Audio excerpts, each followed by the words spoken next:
जदि आप यूपीएससी किंबा ओपीएससी परीक्षा दौरान मुझे रिक्वेस्ट करी कि वीडियो को बिल्कुल भी स्किप करनी ना पर बहुत मान तुमको गिल्टी फील हो पारे कि काश मुझे देखी था वीडियोटा माने मुझे आज एमती फसी न था। देख आम समस्त जाने कि प्रिलिम्स रे आम थे माइनस मार्किंग थाए के नंबर 1/3 अच्छी से यूपीएससी हो कि ओपीएससी हो कि मेन रे कौन माइनस मार्किंग अच्छी कि मेन रे पिलांकर बहुत डाउट थी एवं बहुत पिला कहे कौन ना आमर नाही किसी भी हाँ अच्छी तो थीओरी अलग अलग थाए। तो मुझे क्लीयर तुम करदेवी देख ये आम गोटे कौन आंसर सीट अच्छे मेन यूपीएससी ये गोटे पिला को मिली 5 mark penalty mark 5 mark penalty माने कौन कि मन रख तुम रैंकटा बहुत आग पछ जाए इवेन गोटे पिला आईएएस रू से सीधा कौन ना सीधा से आईपीएस को जंप कर जाए है कि आईपीएस रू सीधा आईआरएस पकई दिखती बुझेगा। तो 5 मार्क बहुत हो गलानी। तो जिन हूँ कौन कि ये आम रेकमेंड हो गला कि लगे पेनाल्टी मार्क से भाया ये हूँ आउ गोटे पिलार यार कौन ना या मिली 25 मार्क पेनाल्टी भावतु केते ना 25 मार्क मिली पेनाल्टी ये हूँ यूपीएससी मेन पेपरटा ठीक अच्छे कि पिला रेकमेंड हो पारे रेकमेंड करानी। तो जिनस कौन हो ना मन रख कि सर पेनाल्टी मार्क मिले कौन यूपीएससी कौन कर दिए तार किसी गाइडलाइंस देती कि भाई यही सब जिन तुमको लगे पेनाल्टी मार्क है जो ठीक से फॉलो न कर तुम जिते पाठ पढ़ले कौन हम पाठ पढ़ ज्ञान अच्छी कि लिखी आसुनी तो से मिले पेनाल्टी मार्क तुम रेकमेंड हबार चांस ही ना ये। तो मन रख कौन कौन आम भूल केबे भी करबनी। प्रथम कथा है जिते तुम आंसर लिखुच है तो आंसर लिखला बेले ये जो साइड रे स्पेस अच्छी ये बिल्कुल लिखबनी ये साइड को बिल्कुल ब्लांक छाड़देव। इवेन लेखा ये कौन लिखाई कि please don't write anything in this space लिखाई कि बहुत पिला कौन जो फास्ट टाइम परीक्षा दिखती से लिखि दिखती तो जोटा बहुत बड़ भूल गोटे।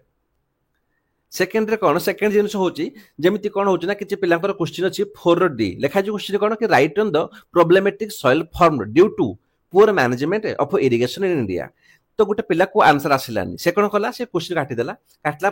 से देखला कि जो 4 नंबर सी अच्छी मत ये आसूची मुझे लिखिदेवी तो सहीटा को लिखिदेला। तो मन रख एमती हेले भी तुमको मिल पेनाल्टी मार्क कौन जदि आसुनी तुम स्किप कर दियो छाड़ दियो पेज को पूरा ब्लांक छाड़ दियो है लिखा आवश्यक ना कि काटिक आउ गोटे क्वेश्चन फॉर्म भूल भूल भी करनी बुझेगा। यहाँ सब बड़ रिजन मिलबार पेनाल्टी मार्क।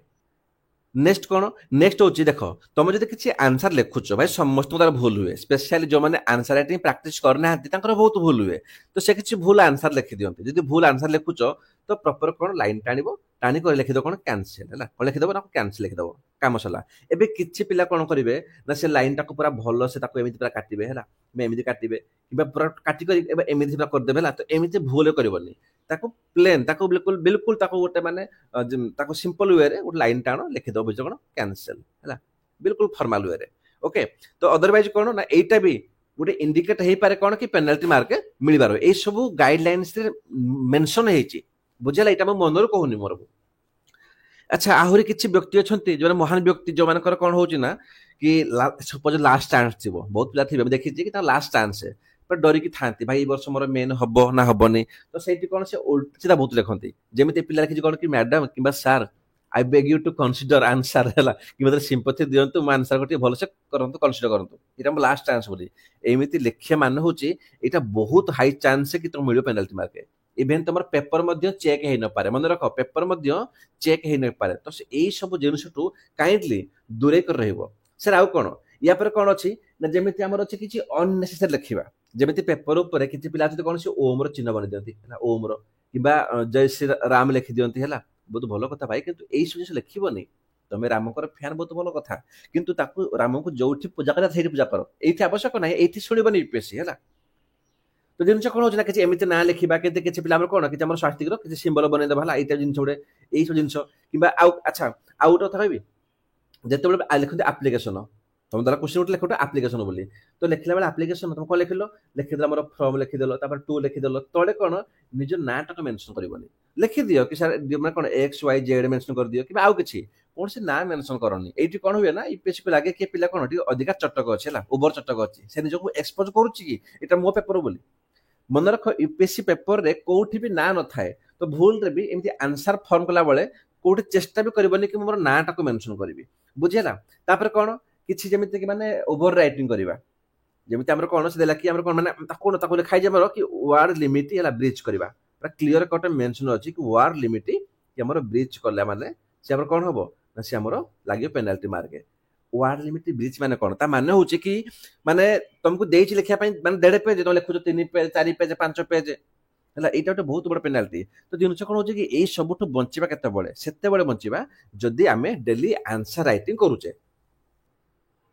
तो आंसर राइटिंग पाई आउ गोटे क्वेश्चन होची सर पाठ भी दरकार हम जदी पाठ पढिनु तो केमिति करबो तो मु कहबी हमर ए चैनल रे तुम जदी पळेबो हमर प्ले लिस्ट कोला से प्ले लिस्ट रे कोन अछि ना हमर प्ले लिस्ट रे हमर ऑलरेडी हमर प्लेलिस्ट पाई सब सब्जेक्ट कवर सरेची पॉलिटी हो ज्योग्राफी हो हिस्ट्री हो इकोनॉमिक्स हो हमर मीडियावल हो जहा के रिमेनिंग अछि हम ताको कवर करूछु हला मेन पाई कोन ना हमर ए जुलाई एंड रु नले मैक्सिमम अगस्त 3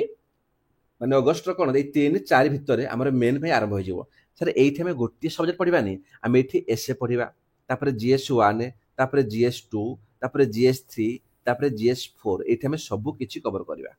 बुझियला तुम अगेन कहबी कि जो माने ए पर्यंत प्रिपरेशन स्टार्ट करिनो काइंडली कमेंट रे मो टेलीग्राम चैनल रो लिंक अछि सेठी जॉइन हो जाओ आ निजको बहुत भलो से प्रिपेयर करो हमर प्रीलिम्स प्लस मेन पाई एटा कोन हमर स्मार्ट वे रे ना कि कोन खाली माने खटु जे गध भली एमिति नो पूरा स्मार्ट वे रे एठी हमें फ्री रे बिल्कुल फ्री ऑफ कॉस्ट एठी किछि पैसा लागिबोनी फ्री ऑफ कॉस्ट कोन तुम तर फिल्म्स तुमर मेन तुमर आंसर राइटिंग तुम सब किछि प्रिपरेशन करि परिबो थैंक यू